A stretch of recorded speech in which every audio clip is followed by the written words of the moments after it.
आपण माने जानती जे आम सरकार राज्यवासी को इमरजेंसी मेडिकल ट्रांसपोर्टेशन पाई आज 428 नुआ आम्बुलांस व्यवस्था करिसेंती जाकि आज ताहार शुभ उद्घाटन करागला। ठीक यही भली भाव में यह पूर्वर गत 2025 मसीहार डिसेम्बर 23 तारीख रे से दिन 150 आम्बुलांस शुभारंभ करा जाइथिला। आउ समुदाय को जदि आम मिसेबा ताहले निश्चित भाव में एथिरे 866 जरूरीकालीन ये आम्बुलांस व्यवस्था सरकार करिसेंती। आज जो व्यवस्था करागला से 250 जो नुआ जोड़ा गला आज एथिरे समुदाय 111 कोटी टंकार व्यवस्था राज्य सरकार निजस्व ये पांठि व्यवस्था करी देइछंती। एहा सहित मध्य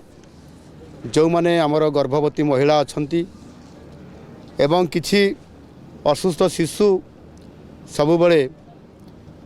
चिकित्सार आवश्यकता पड़ुवा कारण इमरजेंसी चिकित्सा पड़ुवा कारण जननी एक्सप्रेस नाम 500टी स्वतंत्र आम्बुलांस ये कार्यकारी करा जाउछ। एनु निश्चित भाव में लोकंकर इमरजेंसी सेवा को आखि आगे रखिकी किभली भाव में राज्य सरकार तांकर आम्बुलांस रे अधिक दक्षता प्रतिपादन करी लोकंकु सेवा जोगई देबा एवं सेमानंकु यथा समय हॉस्पिटल को पहुंचाई तार आशु आरोग्य सेवा पहुंचाइबा पई जो आम्बुलांस रा गोटे बहुत बड़ भूमिका रहउची आ ताकू सुनिश्चित करबा पई ए दिगरे आम सरकार दृढ़ पदक्षेप नौछंती। कौन सी भी रोगी आम्बुलांस बिना चिकित्सा रे तार असुविधा हो जीव जीवन रा हानि हो पारे ये प्रकार आशंका को दूर करी किभली भाव में इमरजेंसी सेवा सरकार जोगई देबे जो कि अनेक गुरुत्वपूर्ण इमरजेंसी पीड़ित होइतबा रोगी माने आम्बुलांस यथा समय तांको पाखक पहुँचब आ सेमानकर जीवन रक्षा करा जाई परिबो आ यह माध्यम ही अनेक रोगींकर जीवन को रक्षा करा जाई परिबो आ से काम को सुनिश्चित करबा पई जो पुराना आम्बुलांस गुड़िक थिला से गुड़िकर नूतन नवीकरण करबा पई तार बहुत आवश्यकता थिला आ जोथि पई कि तुरंत सरकार यार ऊपर आलोचना करले। माननीय स्वास्थ्य मंत्री डॉक्टर मुकेश मालिंग महोदय से मते दृष्टि आकर्षण करते बाबद नुआ आम्बुलांस को जोगे देबा पई एवं से सरकारी विधि व्यवस्था अनुसार ताकू आलोचना करी आमे याकू पर्याय क्रम आमे ताकू समुदाय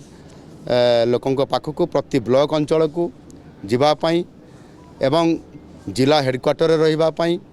प्रति ब्लॉक अंचल अर्थात सीएससी जोटी अच्छी एवं प्रति हेडक्वार्टर को कम्युनिकेट करने जिल्ला रू पुणी बड़ मेडिकल को कम्युनिकेट करने जो जो अंचल बड़ मेडिकल थी जमीती कटक बुर्ला ब्रह्मपुर एवं से भाई आउ किसी जगह अच्छी जो थे कि निहाती ताकू कम्युनिकेट करने आउ किसी भी जगह अच्छी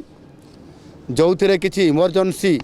साहाय्य देवाई तार आवश्यकता मने होची से सरकार भी निष्पत्ति नहीं जमीती आमर विमान योजना माध्यम आमे आमर उड़ान कार्यक्रम आमे रखीचु उत्केला रे राउरकेला रे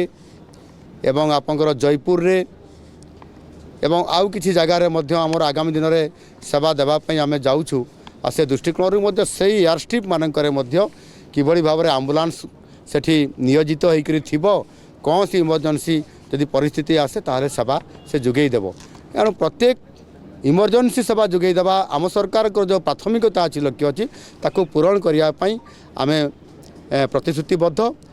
आ जोठी भी समस्या आसो जोठी भी नुआ प्रस्ताव आसो से प्रस्ताव को आम ग्रहण करी ताकू सरकार कार्यकारी निश्चित भाव में करेंगे। एणु आज आम प्रायतः 250 आम्बुलांस गाड़ी को 108 आम्बुलांस व्यवस्था करने द्वारा मोटामोटी भाव में सारा ओडिशार प्रत्येक अंचल नुआ आम्बुलांस गाड़ी जोगई देवार ये निश्चित भाव में गोटे प्रकार सफिशिएंट हेबो एवं आमे इमरजेंसी सेवा जोगई दे पारिबु। मु आशा करबी या द्वारा आमर जो माने ରୋଗୀ ଅଛନ୍ତି ଇମର୍ଜେନ୍ସିରେ ତାଙ୍କର ଯେତେବେଳେ ଚିକିତ୍ସା ଜରୁରୀ ହେବ ଆମ୍ବୁଲାନ୍ସର ସାହାଯ୍ୟ ଦରକାର ହେବ ସେତେବେଳେ ତାହାର ଉପଯୋଗ କରାଯାଇପାରିବ ଏବଂ ସେମାନଙ୍କର ଜୀବନକୁ ରକ୍ଷା କରାଯାଇପାରିବ। ଧନ୍ୟବାଦ।